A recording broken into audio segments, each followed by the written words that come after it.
Facile à construire à votre manière. Alors, Sybelle Olivier prend la relève. Isabelle Perron part chez elle avec sa pelle. Dans la tempête. Hey boy, bonne chance. On lui souhaite bonne chance. Soyez prudents au volant. Sybelle, bonjour, radio officielle. Bon, parlons... Je sais ce que je fais. OK. Parlons de singes homosexuels. On est tanné de parler de la démission de François Legault, de la température. Parlons de singes homosexuels. Avec doctorante en primatologie et spécialiste de la sexualité des primates à l'Université de Montréal, Marine Larivaz. Je prononce bien votre nom? Tout à fait. Je veux surtout pas mal le prononcer. C'est parfait. Madame Larivaz, bonjour, bienvenue Bonjour. à l'émission. Donc, c'est une nouvelle étude publiée lundi dernier dans la revue Nature, Ecology and Evolution. Chercheurs qui ont étudié 491 espèces de primates. Qu'est-ce qu'ils ont découvert? Alors, ça a été une très, très grosse revue de littérature, comme on dit. Il y a eu beaucoup d'articles qu'ils ont essayé d'intégrer. Et effectivement, ils sont partis sur un arbre phylogénétique, c'est-à-dire l'ensemble des espèces qui se sont devenues des espèces qu'on met sur des arbres. Et sur 492 espèces, ils ont remarqué que chez 59 espèces de primates, il y a des comportements sexuels entre mêmes sexes. On ne peut pas parler d'homosexualité chez les primates, malheureusement. Je vais en décevoir beaucoup. Mais savez-vous quoi? On a perdu l'intérêt de personne. Là. Vous comprenez? C'est ça. Le terme n'existe pas. On parle évidemment de comportements sexuels entre un même sexe. Qu'est-ce qui différencie un petit peu? C'est-à-dire que chez les humains, on va avoir une notion de durée, une relation affective. Chez le primate, on va plutôt avoir une relation qui est courte et qui est souvent à prendre dans un contexte et qui peut avoir aussi un impact social. Ça concerne le groupe. Il peut y avoir des... Excusez-moi, ça, c'est la différence entre dire il y a homosexualité chez les primates et... On ne peut pas dire homosexualité chez les primates, ça, hein? malheureusement. Tout à fait. Parce qu'il n'y a pas de lien affectif? Alors, le lien affectif, de toute façon, est complètement différent chez les primates humains et les primates non humains. Ouais. Et il peut y avoir une certaine affection, mais pas comme nous, on l'a décrit en tant qu'humain. Okay. Il y a toujours, en fait, un intérêt. C'est très opportuniste, les comportements de même sexe. Et c'est ce que, d'ailleurs, l'article précise. Hein. C'est factuel. C'est dans un contexte dépendant, toujours. OK. Quand vous dites opportuniste, là, ça veut dire quoi, exactement? Eh bien, ça veut dire que... comme beaucoup de primates sont sociales, avec une certaine socialité qui est différente, ça aussi, hein, donc il y a des primates qui sont très sociales avec des groupes très très complexes et d'autres un peu moins, comme par exemple les chimpanzés ou les bonobos, où il y a une socialité très complexe. Il peut y avoir un intérêt à avoir un rapport sexuel avec un individu. Donc par exemple pour apaiser une tension, pour avoir des faveurs du dominant, pour pouvoir avoir des alliés lors de combats, etc. Alors que chez l'humain, normalement, on n'a pas forcément ce contexte social qui rentre en jeu dans l'homosexuel. Quoique, effectivement. On ne juge pas. On ne juge pas, Marine. Absolument pas. J'explique juste factuellement et scientifiquement. Mais c'est vraiment intéressant. Oui. Les raisons pour lesquelles les primates peuvent avoir des relations sexuelles, c'est vraiment opportuniste. Là, pour obtenir des c'est pareil. Hein, je dis opportuniste pour vulgariser. Vous vous doutez bien que c'est encore plus complexe que cela. Mais gardez ça simple pour moi. Par exemple, donc, dans l'étude, ils ont prouvé que, par exemple, les espèces qui sont dans un environnement qui est très sec ont plus tendance à avoir des relations avec le même sexe. Ils ont prouvé que pour des environnements avec des ressources limitées, ils vont avoir tendance aussi à avoir des relations avec le même sexe. D'où le fait que ça pourrait potentiellement... C'est quoi le lien entre les ressources limitées? Justement, ressources limitées, ça veut dire que la compétition au sein du groupe, elle va être beaucoup plus élevée. Donc, ça veut dire que pour apaiser les tensions... Attendez, ressources limitées, ça veut dire il y a la moins nourriture, de femelles? Non, ça peut être la nourriture, la femelle, ça peut être la ressource limitée quand c'est dans un environnement, c'est tout en général. C'est pas qu'un seul point, c'est l'ensemble. Donc, ça veut dire que avoir potentiellement un rapport sexuel avec un individu dominant, si je l'accepte, je vais pouvoir peut-être avoir plus de nourriture dans un autre moment, puisque moi, je suis dominée dans la hiérarchie, et donc, il va me laisser peut-être plus accès à la nourriture, ou alors il va me défendre mon spot de nourriture avec moi. Vous voyez? OK. Vous êtes spécialiste de la sexualité des... Alors, allez-y. plutôt la hiérarchie et aussi forcément la sexualité des primates, OK. mais effectivement, c'est des domaines de mes recherches. OK, mais la hiérarchie, de toute évidence, a un lien avec le comportement sexuel. Totalement. Pour la plupart des primates, oui. Pour certains primates, un peu moins. Ça dépend, en fait, quel est le type de hiérarchie. Quand c'est une hiérarchie très structurée avec des strates, donc un peu pyramidale, comme on a l'habitude, là, oui, effectivement, parce que... Pyramidale, ça veut dire... Ça veut dire, il y a un chef. puis vous avez alpha, oméga, OK. etc. Enfin, encore une fois, très, très Ouais, vulgarisé. je comprends. Mais oui, c'est tout à fait ça. OK.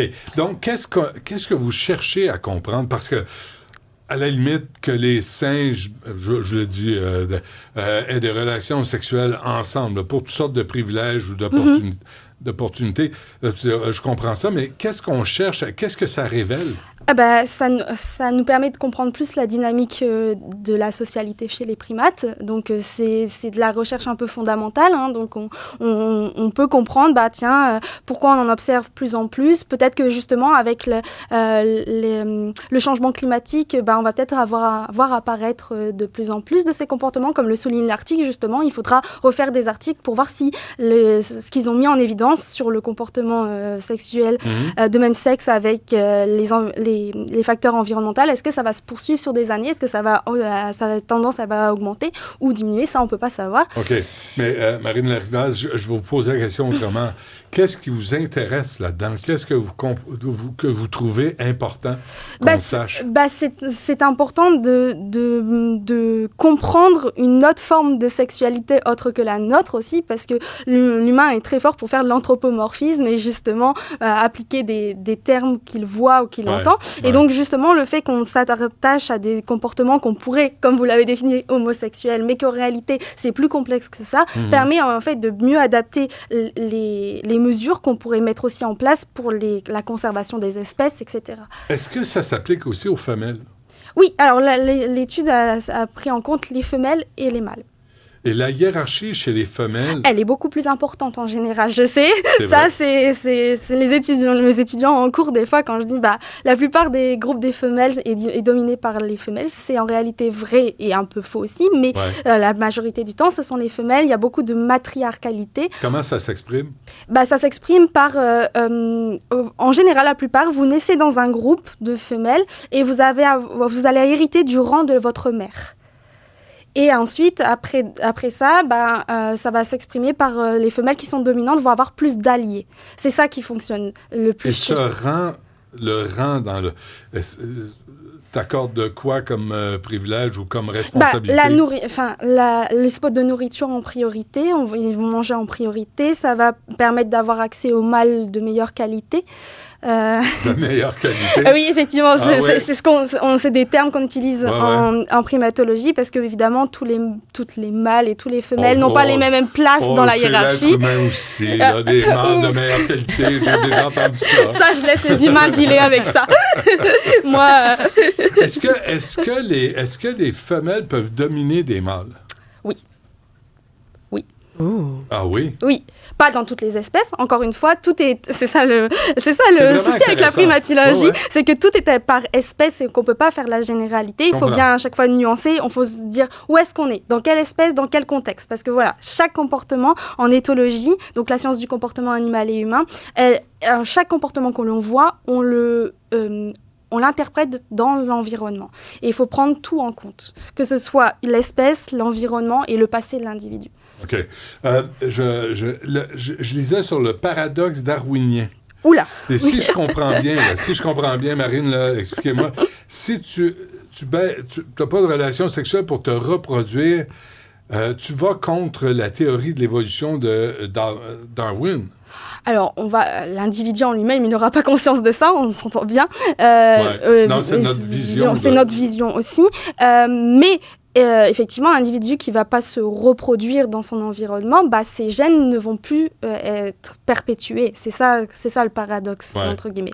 Donc, un individu qui ne va pas avoir surtout chez les primates, qui ne va pas avoir de descendance, ça sera problématique pour justement son rang dans la hiérarchie quand on est une femelle, en tout cas. Okay. Pour un mâle, c'est un peu moins problématique, quoique c'est discutable aussi.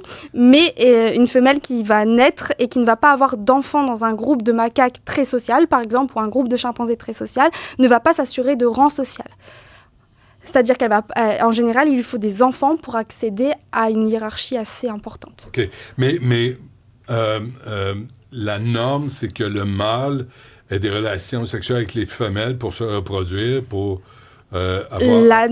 Encore une fois, qu'est-ce qu'une norme? C'est difficile à... Mais effectivement, la majorité du temps, on va plus avoir de comportements sexuels entre des sexes différents qu'entre un même sexe, effectivement. Est-ce que le sexe, dans ce cas-là, est donc un anti-stress?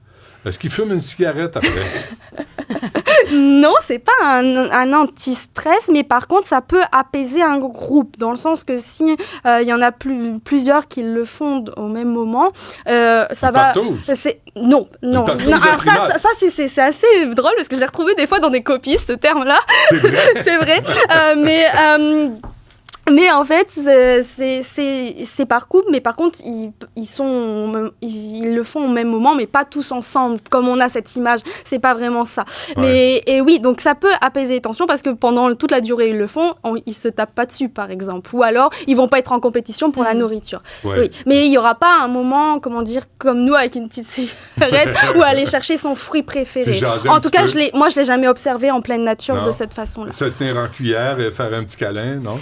Alors oui, effectivement, des fois, c'est pas un câlin, mais ça va conduire à du toilettage social qui est encore une fois très important chez les primates, puisque le fait de s'enlever, pareil, on ne s'enlève pas des poux parce que c'est aussi une idée reçue, mais s'enlever des peaux mortes, des choses dans le pelage, ça crée des liens et ça permet d'avoir des alliances lors des conflits. Ouais. Alors, comme on disait dans les années 60, make love, not war. Et c'est l'exemple parfait de ça. Mais ma question, Marine Larrivaz, sérieusement, ces données-là, c'est scientifique, font en sorte que on dit, on peut pas dire là, ce que vous me dites là, l'homosexualité chez les primates, on peut pas l'exprimer comme ça. Mais est-ce que ça veut dire que l'homosexualité dans la nature, c'est normal? Les comportements sexuels entre le même sexe est présent naturellement dans la nature. Ah, c'est mieux dit. C'est mieux dit. Oui, non, c'est plus scientifique. Mais ça va à l'encontre de tous les enseignements religieux ou moraux. Alors, moi, la religion, c'est là que je vous amène. Je peux pas te savoir parce que je suis pas experte en religion, mais en tout cas, en biologie, ça s'est toujours, entre guillemets, transmis dans les études. Hein. Ouais. Moi, j'ai fait un baccalauréat en biologie, on en parlait déjà. Enfin, je veux dire, ça va pas à l'encontre de ce que l'on avait déjà vu en place dans certaines autres études, effectivement.